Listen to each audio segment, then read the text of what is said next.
Hello everyone, and thanks for coming to the second video of this series. In the last video, we defined two powerful concepts in the semiconductor physics, the effective mass and the Hall. The effective mass gives us insights into the classical inertial mass that an electron will have inside a semiconductor. We also observed that sometimes the inertial mass can be negative. In this case, we learned that it was very handy to introduce the concept of Hall, a particle with positive mass and positive charge. In general, in a conductive material, both electrons and holes take part in the transport properties, that is, the conductivity.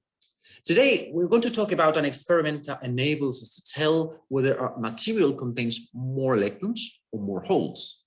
Today, we're going to talk about the Hall effect.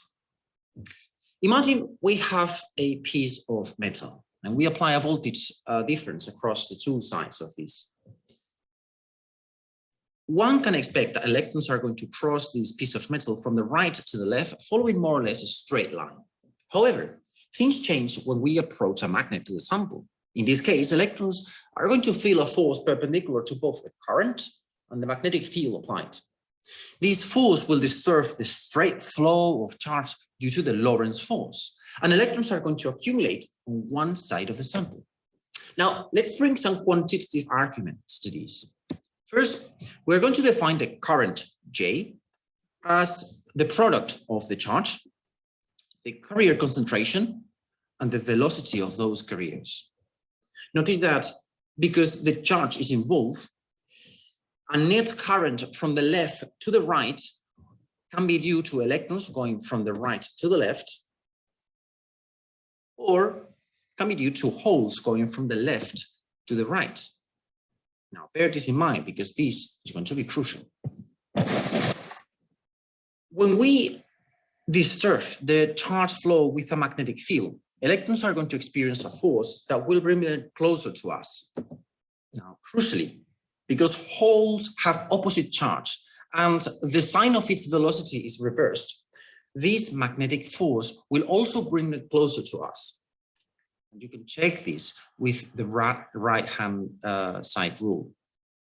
Because of this, we will observe an accumulation of both positive and negative charges on the same side of the sample.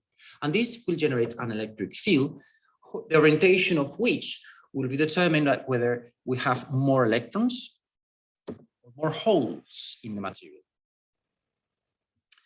Eventually, the two forces that experienced by the charge inside the sample, the Lorentz force, and the force produced by this electric field, often referred to as the Hall electric field, will compensate each other. And in this situation, we can see that the strength of this electric field will be proportional to the magnetic field and the current. And the constant of proportionality is precisely the Hall coefficient. Here, there is a table with some values for the Hall coefficients for different metals.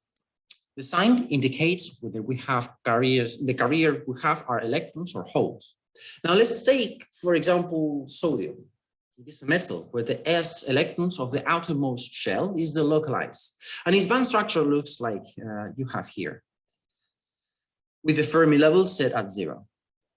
Now, it actually makes sense the fact that we have a negative value for the Hall coefficient.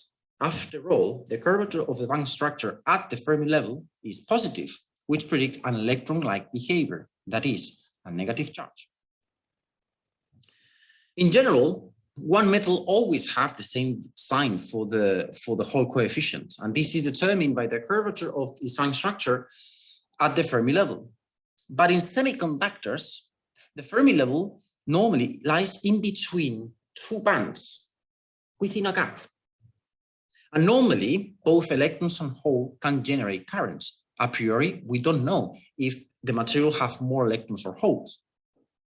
So the Hall coefficient in this context is not determined, and for this reason, the Hall effect is an extremely powerful technique to tell in the physics of semiconductors. Okay, speaking of which, in the next video, we will delve further into the physics of semiconductors by studying one type of semiconductors that is intrinsic semiconductors. So, until next video, goodbye.